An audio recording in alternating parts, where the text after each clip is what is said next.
Hello guys, we are in Jabal Ahmed Cultural Center, Jack, to do an exclusive interview with Blue coming for 2 nights here in Kuwait for the first time part of their global tour.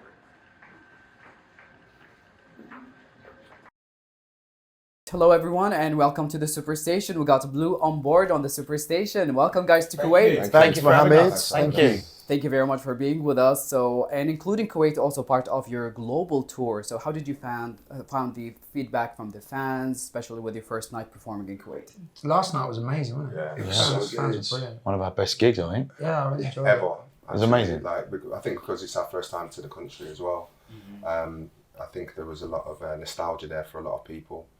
For us, you know, this is what we've been doing for the last 25 years. But to be able to come to a new country for the first time and then have 2 sold-out shows and have people wanting more tickets, and then after last night's show, it was just amazing for us. It's incredible because I grew up listening to the station where we're actually doing the interview with, and remember listening to all of your music, like just, you know, breaking the radio records here in Kuwait. So we heard that you're back on the studio right now and recording maybe some materials as well. So can you tell us a little bit about that? Well, next year's our 25th anniversary. Yes. So we thought we'd do something really special for it, obviously, because we want to celebrate our 25th anniversary as a band. So we're going to be going on a little tour, and there might be some new music. You just have to wait and see. Watch this space. There is Yes. well, obviously. So now you know. I might just like kill the suspense. Because otherwise we're going to be sitting there for ages, for like 6 months, being seen. I wonder if there's new music. Just keep like nagging for the new materials, I guess. Yeah, Right? look, we're a band. All of us love writing, we love singing, we love recording, and you know, we're constantly in the studio separately and together. So, you know, there's always new music being written and recorded. And I have to say, this is one of the strongest suit that actually made Blue very distinctive from a lot of boys bands or girls bands out there. Is the lyrics is always something special. If you look at all the previous music and also the new music that you released with the last album as well. So how does like all this writing process work with you guys? We always love writing. Yeah. We like writing. We I think from a young, I mean, there was bands out there that when we first come out, like Westlife and Five and boy bands that were of similar time and era, that they didn't really write. It wasn't a thing. I don't think it's because they can't. I think it was more because record labels wouldn't let you, and it was a. You were given songs. They had a process. There was a lot back in the day. There was a lot of writing people, like big massive companies that would write for record labels, and they'd hand the hits to the record labels. Like, I won't go into the names because you wouldn't, maybe the audience wouldn't recognise a lot of them, but you know, there were companies that record labels would go to, but when we first come out, the record label really like gave us a shot at writing, and I think we were all into it, and Simon actually I think set the stage for that. Actually, I think because you already had All Rise, wasn't it? All Rise. All Rise.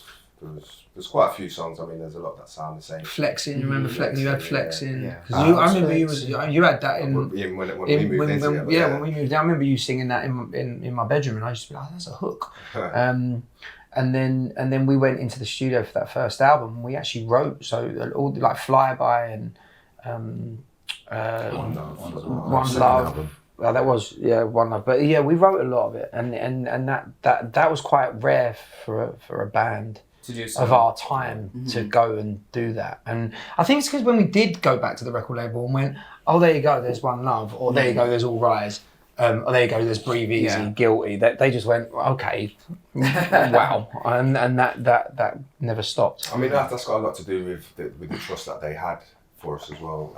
Hugh Goldsmith, who we're working with right now on the new album, has been there since the beginning, and you know, he's very in tune with people's personalities, and he's very scientific when it comes to writing music. So we've learned a lot from him as well, right from the beginning. So I've had a great teacher as well.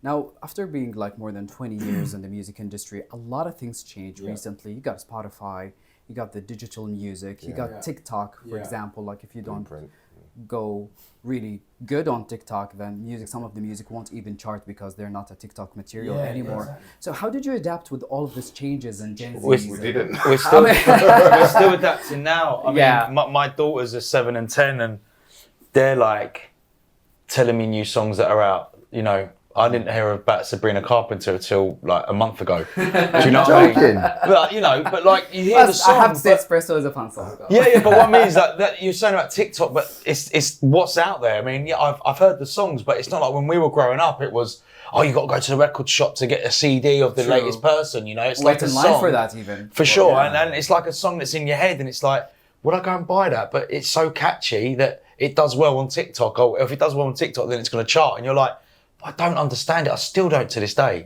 Like, the social media side is just gone through the roof in a good way. Stand it. But it's just but it's just something we've got to adapt to and realise that. You as know? a band, we have our own like individual, but we have our own social media team, Blue, and that's the most important one for us. Yeah.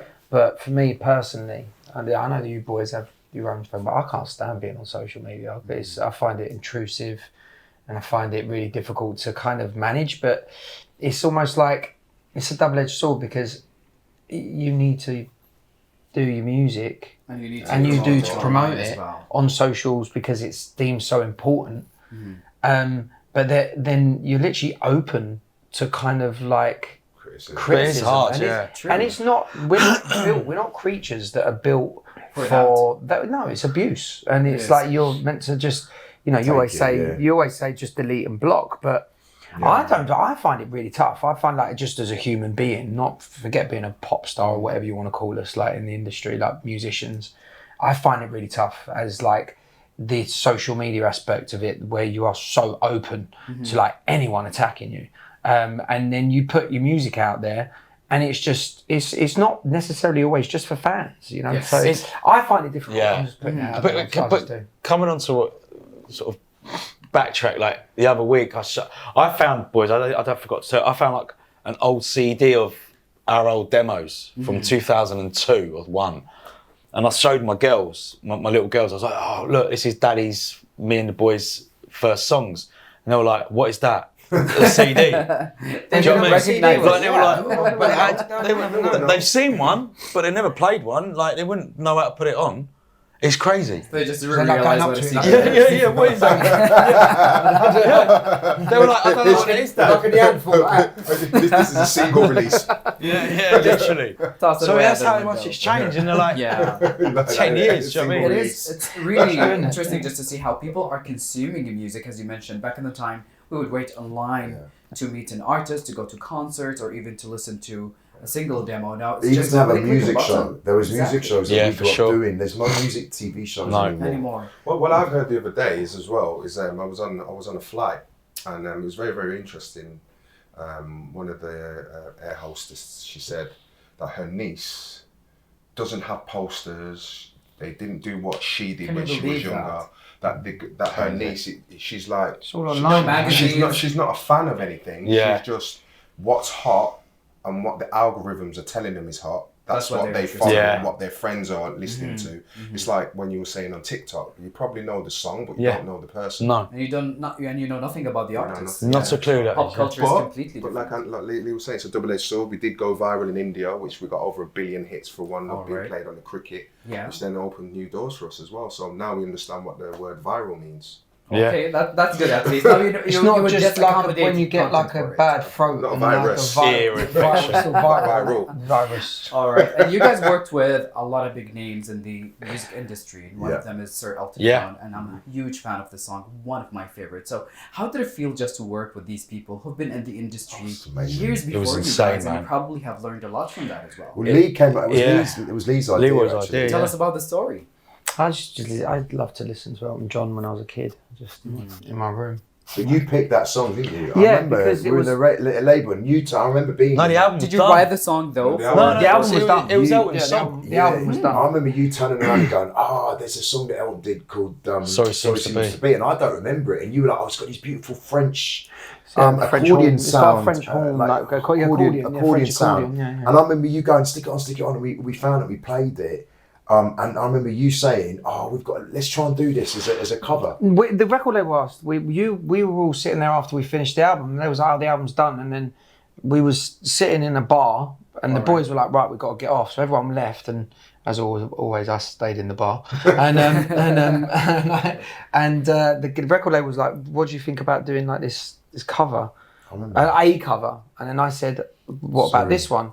And then I went to the record label, and they said go to the studio that night. So I went to the studio, and I laid the demo on my own with my mate, and we just laid the piano, and I gave it back to the record label, and they were like, "Okay."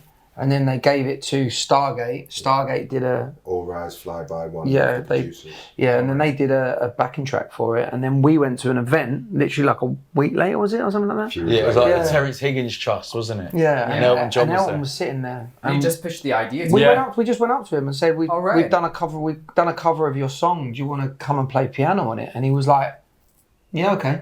But he did say All Rise was the best pop album of 2001. He did. So that's lovely of him. That was our angle in. Yeah. You said you liked us. You liked our music. So Can you be on the our music? second album, we were talking about putting you on it. And he was only meant to play piano. And we turned up to the studio and we booked the studio for him to do so. And he wanted the most...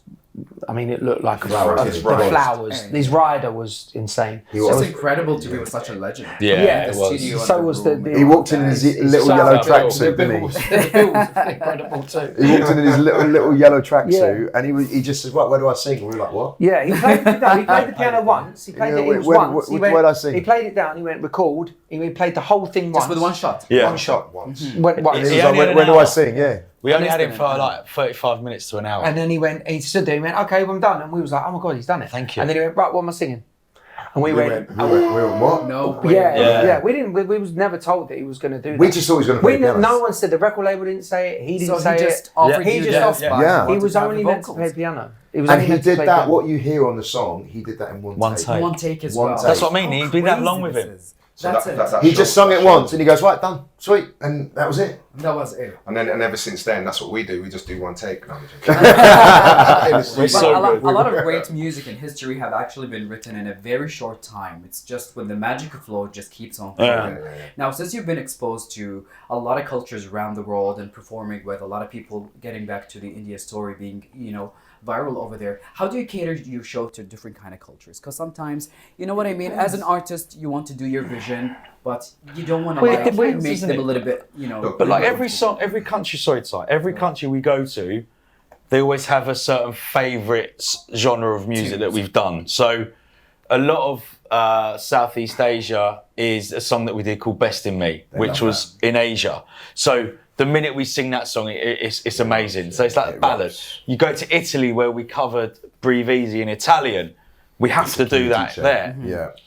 But then you go to Germany and they like sort of Sorry Seems to Be and then Flyby or Bubbling. Yeah, so it's that Hurt Lovers. So every country we go to, they love different types of blue music, which is great. The Gift in Asia. Oh, yeah. Japan. So it's lovely to have that options, do you know what I mean? Rather than singing one sort of genre of music. Yeah, it's got to be down to the mixture of music that we do. That's really beautiful. Now, you're performing for 2 nights in Kuwait. Let's get back to the big events. So are you doing anything special to the fans here in Kuwait? Well, we decided to bring a band with us because we don't always perform with a live band, but we wanted to make it really different here and special, so we brought our band with us. All right.